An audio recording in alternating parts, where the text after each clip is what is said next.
Boa noite, tudo bom? Hoje eu estou aqui com a minha amiga Jacilene. Ela é enfermeira e especialista em saúde pública, com ênfase na estratégia de saúde da família. É liderança em coach para enfermeiros, é terapeuta holística, pós-graduação em práticas integrativas e complementares, pós-neuropatia e é médium em Umbanda. Já se você poderia explicar para a gente o que é uma religião? Certo. Só corrigindo, a pós-graduação é em naturopatia, tá? Naturopatia, desculpa. Certo. Bem, boa noite a todos, né? Religião partindo assim, em questão de conceitos mesmo, e como a gente vai falar de um tema bem polêmico, conceitos eles são muito importantes, né? Que a gente percebe que existem muitos conceitos para uma coisa só. E esse é um dos principais fatores que as religiões existem e os indivíduos, né, espiritualmente falando aqui nesse plano, a gente está bem segregado justamente por diferença de conceitos, né? Se a gente for partir assim da etiologia da palavra, né, que ela veio lá do latim, significa do latim religare, né, significa religar, ligar, atar, né? E na minha concepção, a religião ela serve para nos ligar a Deus, né? Ou seja, é um caminho para chegar até Deus. Só que assim existem vários caminhos, né, para chegar ao mesmo lugar. Né? Você colocar lá num aplicativo de GPS e ele não vai traçar várias rotas para você chegar no mesmo lugar. Então a religião é basicamente isso, né? É uma forma ali da gente chegar até Deus. Você poderia fazer para a gente um pequeno resumo, assim, uma pequena introdução da história da Umbanda? Uhum. Bem, né, então, como você já falou, eu sou um bandista, né? Veja bem, em cada encarnação, né, como eu já dei uma pincelada do que é religião, eu acho que em cada encarnação a gente vai achar um jeitinho melhor de se conectar até Deus, né? Eu já fui de outras religiões e no momento, né, eu estou umbandista, né, da mesma forma que eu estou já se nessa encarnação, eu estou umbandista é a forma que eu mais me identifiquei de chegar ao Criador, né? O Criador é o Deus maior. A Umbanda, ela é uma religião monoteísta, né? Um pouquinho diferente das pessoas acham que a gente cultua deuses, né? Na verdade, a gente acredita em um único Deus, um Deus maior, uma força maior. Só que a visão que a gente tem de Deus não é daquele ser que hierarquicamente está assim acima de nós, que é de barbinha branca, aquele senhor velhinho que está ali nos julgando, falando que é certo ou errado. A visão que nós temos de Deus não é essa, né? Nós acreditamos que Deus ele é uma força infinitamente poderosa, onipresente, criadora, inteligente e que habita como se fosse uma centelha, a centelha divina em cada um de nós, nos animais, na natureza, nas plantas, no ar que respiramos, né? Então Deus está aqui muito pertinho, ele não está lá em cima, né? E a Umbanda, ela é uma religião brasileira, muito diferente do que das pessoas acham que é uma religião africana, mas na verdade a Umbanda ela é tipicamente brasileira. Ela tem as suas vertentes africanas, sim, né? Nós temos raízes africanas, mas ela é uma religião que nasceu aqui no Brasil em 1908. 1908, com Zélio Fernandino de Moraes, né? Que foi o nosso primeiro médium de Umbanda. veja bem, a Umbanda ela já nasceu em um contexto de preconceitos, porque ela tem raízes africanas e tem raízes do espiritismo, tem raízes do catolicismo, né? Mas Zélio Fernandino de Moraes, lá em 1908, ele precisou, ele recebeu essa missão de fundar uma religião que não nos encarasse de forma preconceituosa. A diferença principal da Umbanda para as outras religiões é que nós trabalhamos com a incorporação de espíritos, né? Assim como no espiritismo, no kardecismo também há incorporação.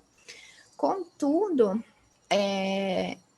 se incorporavam, né, principalmente naquele contexto lá dos séculos passados, espíritos considerados superiores, né, espíritos de filósofos, de professores, enfim.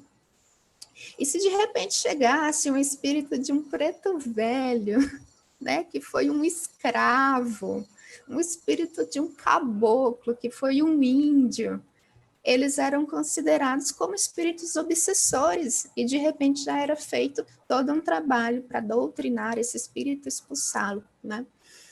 E Zélio Fernandino, ele chegou para criar, desmistificar, né, quebrar esse preconceito, que na verdade os pretos velhos, os índios, os baianos têm muito a nos ensinar, assim como esses outros espíritos que foram médicos, que foram filósofos, psicólogos, né? E já foi assim que nasceu a Umbanda, né? Ele colocou uma frase assim muito, muito marcante para mim, é que Deus, na sua infinita bondade, ele estabeleceu na morte um grande nivelador universal, né? Seja rico, pobre, poderoso, humilde, todos tornam-se iguais na morte, né? Só que vocês, indivíduos preconceituosos, e ele usou esse termo mesmo, não contentes em estabelecer diferenças, né, aqui nesse plano, entre os vivos, procuram levar essas mesmas diferenças até além da morte, né? Então, esses outros espíritos sofriam preconceito, eles não tinham espaço para trabalhar. E desde que a Umbanda nasceu, esses espíritos foram acolhidos na nossa religião e trabalham infinitamente bem conosco através dos médiuns, né? E traz muito aí como ensinamento para a gente. A gente sofria preconceito até no pós-morte. Até no pós-morte. Sacrifícios, oferendas de animais ou pessoas são práticas da religião ou não? Olha, veja bem, existem, como eu falei, é preciso pontuar conceitos, né? Trazer o conceito teórico para que a gente entenda muitas coisas. Primeiramente, o que seria esse sacrifício? Quando eu era de outra religião, eu me perguntava assim, por que eu preciso oferecer comida para o meu santo? O espírito não come, o espírito não tem estômago, e eu não tinha muito esse entendimento. Os sacrifícios dentro da Umbanda, principalmente animal, ele não ocorre de forma nenhuma, né? Os sacrifícios que ocorrem, isso é em outra religião, e eu não tenho autoridade nenhuma para falar sobre isso, né? Porque eu não conheço, mas eu posso falar que na Umbanda a gente não faz nenhum sacrifício animal. O que a gente costuma fazer são oferendas, né? E a oferenda, ela nada mais é do que uma troca, né? Como a gente acredita que Deus, ele se divide em 7 principais forças que levam o nome dos nossos sagrados orixás, estão aqui representados alguns deles. a força do amor, a força da justiça, a sabedoria. Para a gente, essas forças de Deus, ela tem um nome, que são o nome dos nossos sagrados orixás. Por exemplo, o orixá, que é minha mãe de cabeça, que é o amor de Deus, é o Oxum, né? E aí, o que dentro da minha religião há a prática de oferendas, e não é só isso que a gente faz, né? É que a gente acredita que eu vou oferecer elementos para que esse orixá trabalhe comigo. Porque tudo que existe na natureza tem energia, né? Tudo que é natural tem energia, né? Então, uma erva tem energia, uma flor tem energia, uma pedra tem energia, um cristal, né? O marafo, que é as bebidas, algumas bebidas alcoólicas, né, que através do álcool, o próprio tabaco, que é o fumo que a gente usa, tudo aquilo tem energia. E essa energia, ela é transmutada e ela é utilizada como elemento para que eu faça não é bem uma troca, uma barganha, mas eu coloco fé e dou subsídios para que aquele orixá trabalhe através daqueles elementos. E existem pontos de força na natureza para cada orixá. Então, por exemplo, estou aqui pegando como exemplo o amor de Deus, que é Oxum, o ponto de força é a cachoeira. Então, existem elementos daquele orixá, por exemplo, uma rosa amarela, que tem a força específica daquele orixá e o local de trabalho é uma cachoeira, então eu vou depositar ali. Essa prática dentro da minha religião, ela é uma forma de concretizar a nossa fé, porque fazer uma oferenda dá trabalho, por isso que chama trabalho. Então eu tenho que levantar, eu tenho que ir lá comprar rosa, tenho um gasto com aquela rosa, né? Eu uso a pétala, eu separo as folhas, faço ali minha oração, faço o meu cântico, né? Entoo meus pontos, né? Que são nada mais que os cânticos, né? E eu consigo sentir um pouco mais a minha fé, uma forma que nós temos de trabalhar aqui nesse plano, né, com pessoas com essa mentalidade, que é esta encarnação, para tentar concretizar um pouco a minha fé. Então, é dessa forma que a nossa religião trabalha, né? Jace, trabalhos, macumbas, feitiços, pactos para ficar rico, fazer o mal a terceiros. Tem alguma coisa a ver com a Umbanda ou não? Veja bem, quem recebe qualquer oferenda que nós fazemos dentro da nossa religião é um espírito de luz, trabalhador daquele determinado orixá. Então, dentro da linha de Oxum, que é essa daqui, existem os seus trabalhadores. Então, existem caboclos de Oxum, existem pretos velhos que trabalham na linha de Oxum, existem baianos que trabalham na linha de Oxum. Isso daí são denominações que a gente dá nessa encarnação para ter um pouquinho mais de entendimento como esses espíritos trabalham conosco, né? Então, quem recebe, faz toda a transmutação, são esses espíritos. E aí, depende da nossa intenção. Todo sacrifício, né? Todo sacrifício, eu falo aqui, oferendas, né? Macumba nada mais é que um instrumento, parecido com esse daqui, viu? Mas já que a pessoa fala trabalho, macumba, nada mais é do que uma oferta. E aí, todo trabalho, ele gera um karma, né? O que seria karma? Seria o resultado dessa troca. Se eu pedir o bem, né? O orixá, ele vai analisar se é do meu merecimento, e ele vai me devolver, né? Se eu peço o mal, e aí, veja bem, como eu falei, todo elemento da natureza, ele tem energia, né? Então, essa planta aqui, ela tem energia. E aí é como o silício, a gente não usa esse elemento para fazer um aparelho eletrônico, e eu posso usar esse aparelho eletrônico para fazer coisas boas ou coisas ruins, né? Depende de quem está manipulando. E aí, se eu peço algo ruim, obviamente não vão ser espíritos de luz que vão manipular aqueles elementos que foram ofertados. Existem trabalhadores no plano de lá, especialistas em fazer o mal, né?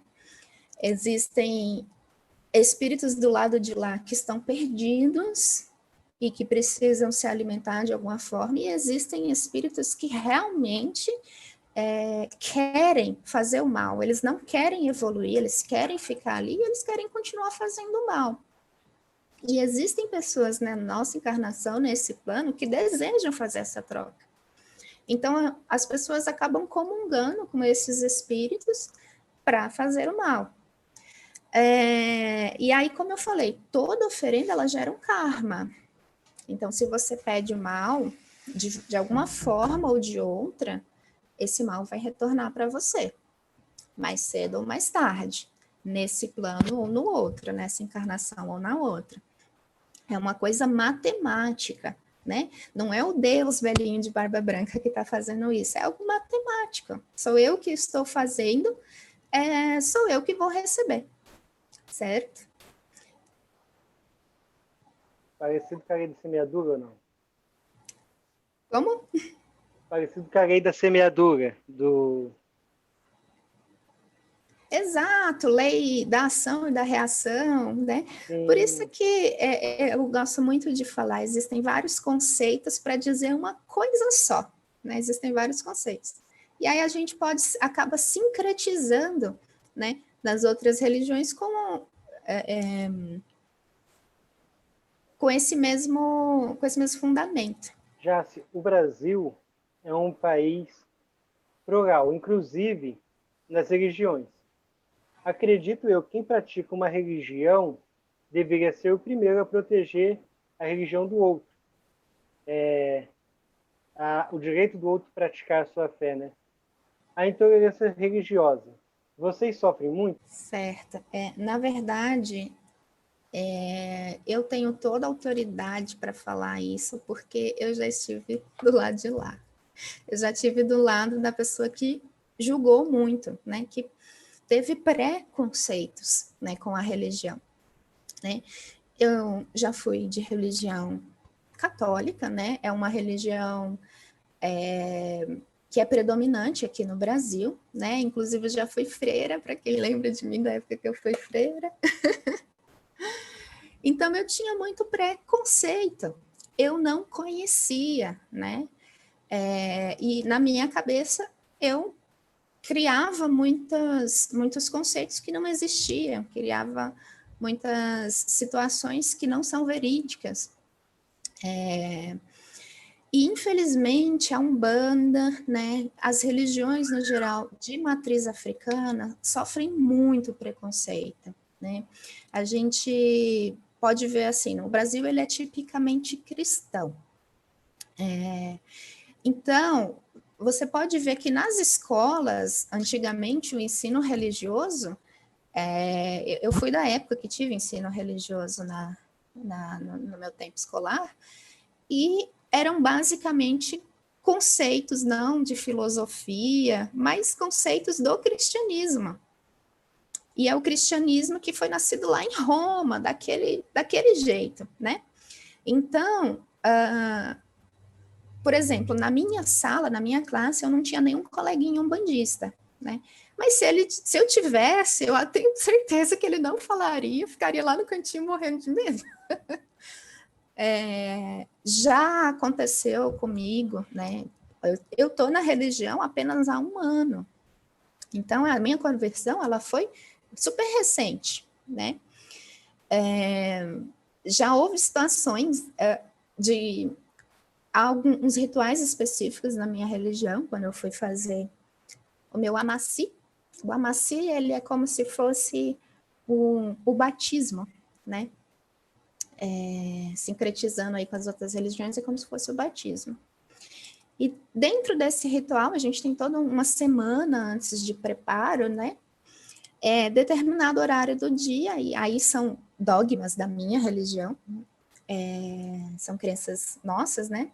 Determinado horário do dia, o meu ori, que é o meu, nada mais é que o meu chakra coronário, ele tinha que estar coberto com o nosso pano de cabeça, né? Você pode perceber que a gente usa um paninho de cabeça para cobrir a cabeça. E aquilo tem uma função, né? Que é para proteção do nosso ori, que é uma conexão que a gente tem com o lado espiritual, que como ele fica muito aberto, muito exposto nesse momento da preparação do nosso amaci, ele tem que estar coberto em determinado horário do dia. E esse determinado horário do dia, eu estava em horário de trabalho, né? Que é exatamente ao meio-dia. E aí eu tive, né, me recolhi, né? Coloquei o pano de cabeça, acabei fazendo horário de almoço fora da unidade que eu trabalho na ocasião. E aí eu fazendo assim minhas atividades normalmente, alguém gritou assim, macumbeira! E eu olhei assim, de onde que veio isso? Mas assim, fez um grito com muito ódio no coração. E aí depois eu pensei assim comigo, né? Eu fiquei com medo, porque eu poderia ser agredida ali, né? Pelo ódio que a pessoa colocou na voz. Mas aí depois eu pensei comigo, realmente, eu sou macumbeira. Macumbeira é quem faz macumba é quem toca o instrumento. E aí a gente vai lidando, né, com essa questão do preconceito. Mas hoje eu fico muito feliz com as pessoas que estão tentando mudar essa realidade, assim como você aqui está trazendo esse debate, que carinhosamente me convidou para falar a respeito. E é um lamento, né? Porque eu acho que respeitar o outro é uma coisa tão simples da convivência em sociedade que realmente é muito triste viver isso hoje em dia. Já passamos assim, nesse mesmo dia, as minhas, né, irmãs de santo que precisaram fazer o mesmo procedimento de cobrir o ori, era bem no horário que uma delas, que é mãe de família, estava no supermercado, e a reação de quem estava no supermercado, uns estavam pegando a fruta, começou assim, filho, fica aqui do meu lado. A outra, né, que era vendedora, ela falou assim, não, moça, pode entrar, é bom que você leva todos os espíritos ruins que estão aqui. E aí a gente, assim, acaba levando com humor, né, porque, principalmente que eu falo, eu estive do lado de lá, eu não entendia. Então, de repente, essas pessoas não entendem também. Quem pode fazer parte da Umbanda? Há algum custo para isso, custo financeiro? Algo que a pessoa tenha que deixar de fazer, deixar de vestir roupa X, ou de beber a cervejinha, ou o que a pessoa, quem pode fazer parte, o que a pessoa precisa fazer para fazer parte? Na verdade, a Umbanda, ela é, assim, uma mãezona, né? Ela acolhe, principalmente, as pessoas estão, assim, perdidas, não me identifiquei com a religião, de repente a pessoa, vou dar um exemplo bem prático e de repente bem polêmico, a pessoa é homossexual e ela não se sentiu acolhida nas religiões cristãs, que são aí cerca de 87%, né, no último censo que a gente viu de 2010, 87% das pessoas se declaram ou católicas ou evangélicas, né, são religiões cristãs, e que tem esse dogma, né, de não aceitar o casamento homoafetivo. E, na verdade, a nossa religião é um lugar que está de portas abertas, porque a gente acredita que o amor ele não pode ser limitado, né? Que a pessoa, independente do sexo, da cor, né, da etnia, o amor pode acontecer. E não tem custo nenhum, imagina. Na verdade, os nossos dogmas, ele é o seguinte: em dia de giras, e gira é o nome da nossa celebração, né, o momento que ocorrem os atendimentos, a gente tem preceitos. E o que seria o preceito? Seria uma preparação para que energeticamente a gente esteja apto a trabalhar com a espiritualidade, né? Então, a gente acaba se abstendo de carne, se abstendo de atividade sexual e de coisas que abaixam o nosso padrão vibratório. A gente entende que a carne vermelha, ela abaixa o nosso padrão vibratório, né? Pela dor que o animal sofreu no momento do abate. E a relação sexual, não que ela seja ruim, mas que ela desprende muita energia, né? E para que haja o processo de incorporação, atendimento, a gente precisa de muita energia para estar fazendo esse trabalho, né? Então, assim, isso daí também depende de casa para casa, né? Isso na minha casa, na casa que eu trabalho, de Umbanda aqui na cidade de Indaiatuba, a gente tem esse dogma, né? Mas o fundamento basicamente é esse. E em relação a custo, eu achei muito legal essa pergunta. Eu costumo falar assim, a nossa religião ela não tem dízimo, por exemplo, né? A gente não tem aquela regra. Mas toda religião, não a religião em si, mas a casa onde a gente trabalha, ela tem um custo, né? Eu até deixei aqui uma anotação muito legal.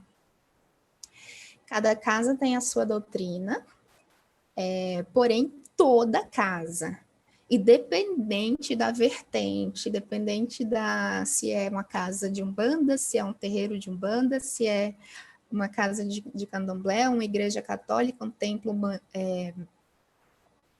budista, todos eles têm um custo. Nós vivemos nesse plano em que, infelizmente, tudo tem, ou felizmente, né, a gente também tem que encarar a energia do dinheiro aí como uma troca positiva. E aí, assim, nós temos as contribuições voluntárias, né, que não tem valor fixado, nem nada, por conta disso, porque desprende água, desprende energia, né, tem que estar limpinho, mas é basicamente isso. Bacana, muito bacana.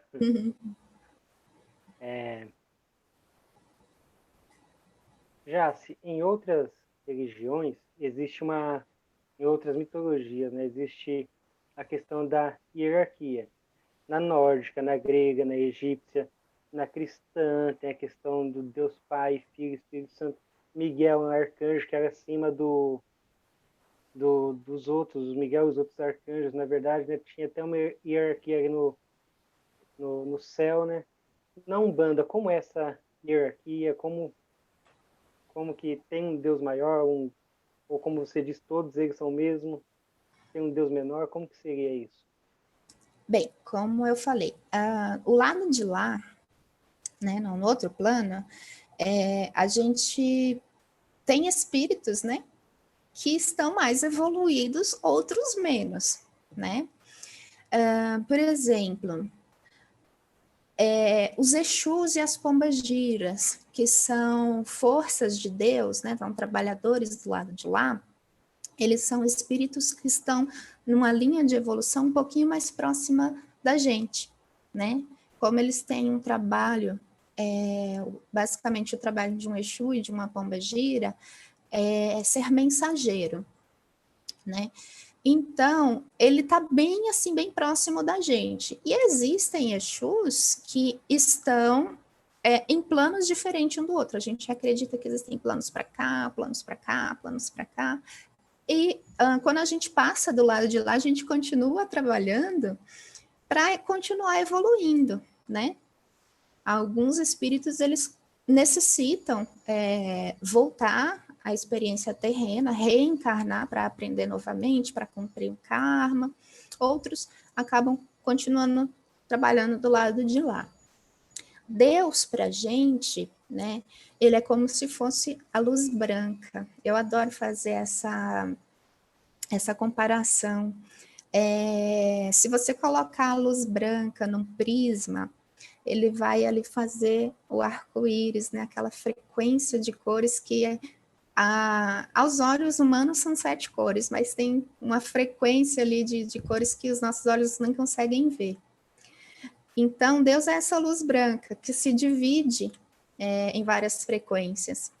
Então, para a gente, essas frequências é cada orixá, é cada jeitinho de trabalhar, é cada cor, né? Então, não tem hierarquia. O orixá Oxum não está acima do orixá Ogum, por exemplo. Ele só tem funções diferentes. E para a gente entender o trabalho deles, nada mais é do que a gente entender Deus, que é o todo, né? Que é essa luz branca. Eu gosto muito de fazer essa comparação. Mas em relação à hierarquia e processo evolutivo, é mais ou menos assim que acontece. Em relação à hierarquia terrena, aqui no nosso plano, dentro de um terreiro, existem funções também, né? Existe o pai de santo, que é o babalorixá, ou mãe de santo, que é Ialorixá, não existe diferença de cargo, né? Um está ali do lado do outro. Tem casas que tem mãe de santo, tem casas que tem pai de santo, tem casa que tem os dois, né? E tem o babaquequerê, que são os pais pequenos, né? Na ausência do pai de santo, o pai pequeno ele acaba respondendo ali para a questão da instrução. E os outros trabalhadores são os médiums, né? Que tem aí, de acordo com a sua mediunidade, né? Existem vários tipos de mediunidade, tem o médium de transporte, tem o médium de incorporação, tem o médium de atendimento, tem ali os cambonos, né? Ou cambones, que são os trabalhadores que auxiliam as entidades, né? Os médiums que estão incorporados no momento do trabalho, e as pessoas que participam da gira e que são atendidas são chamadas de consulentes, né? Essa é a divisão, na verdade. Bacana, já. Eu ia te fazer uma outra pergunta, que seria o que é um pai de santo, mas nessa sua resposta, você já acabou que complementou tudo. Certo. O pai de santo, existe, cada casa tem, né, a sua forma de fazer um pai de santo, né, que eu falo, para você ser pastor, você tem um curso que você tem que fazer, para você ser padre, você tem a faculdade que você tem que fazer, cumprir ali o tempo de seminário, e para ser pai ou mãe de santo, é muito interessante que além, assim, algumas casas, eles não exigem formação teórica, eles exigem a energética. Então, para se fazer um pai de santo, exige uma obrigação, né? Cada casa tem a sua obrigação diferente, né? É um ritual. E o Babalorixá, ele responde, né, pela cabeça, né, pelo ori de cada um dos seus filhos ali, ele comanda energeticamente. Mas há muitas casas que não necessita de curso, de formação, não tem idade mínima, não tem idade máxima. É um trabalho mais energético mesmo para preparar a pessoa que tem essa missão de ser um Babalorixá. Já sim, agradeço muito, foi ótimo estar aqui com você. E se você quiser deixar algum recado para as pessoas, fica à vontade, o encerramento é seu. Na verdade, eu queria agradecer muito a oportunidade, né? Enviar muita luz, muita positividade para todo mundo que está assistindo esse vídeo, né? Compartilha essa ideia, porque, veja bem, como eu falei, eu estive do lado de lá. Eu fui uma pessoa preconceituosa, porque talvez, eu não, na época, né, na ocasião, bem que eu não sou tão velha assim, né?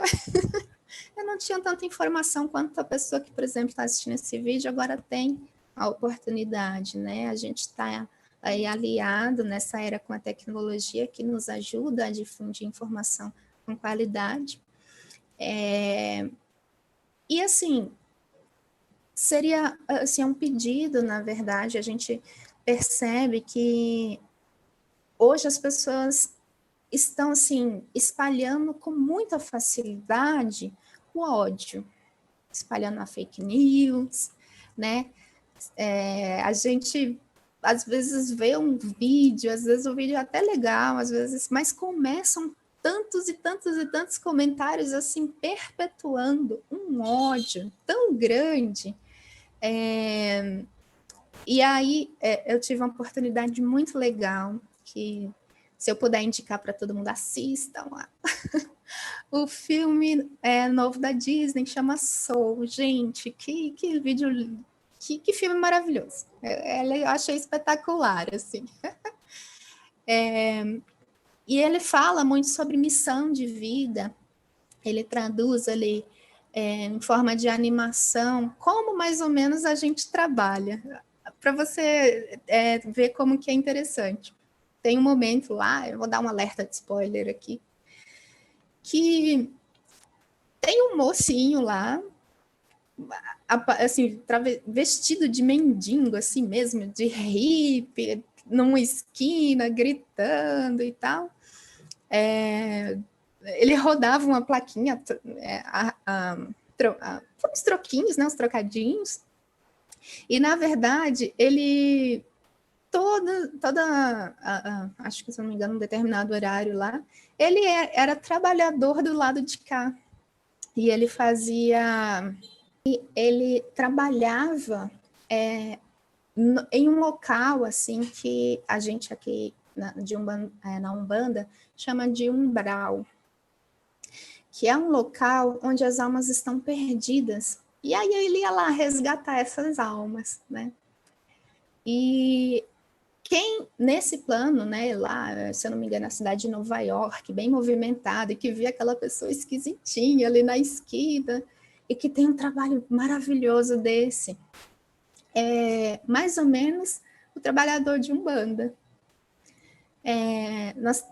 Na nossa religião, a gente tem vestimentas muito simples, geralmente a nossa casa é muito simples, a gente procura trabalhar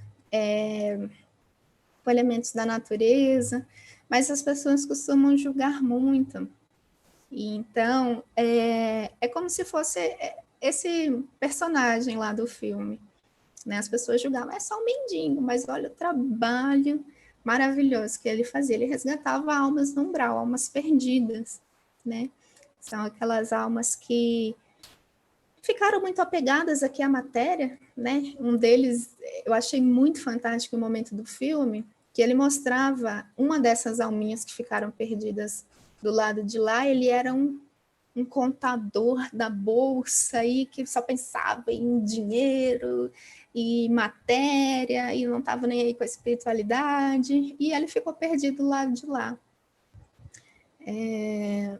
Então, o meu recado ele seria basicamente esse, de perpetuem a luz, perpetuem o amor, né? Procurem conhecer, né, antes de criticar, né, de falar mal, né? Perguntem. Ai, que maravilha perguntar antes de afirmar algo que você não sabe e que de repente pode gerar um karma negativo, né? Uma energia, uma situação negativa. Tchau, Jácia, até mais. Tudo de bom, viu? Agradeço, muita luz e axé. Beijo.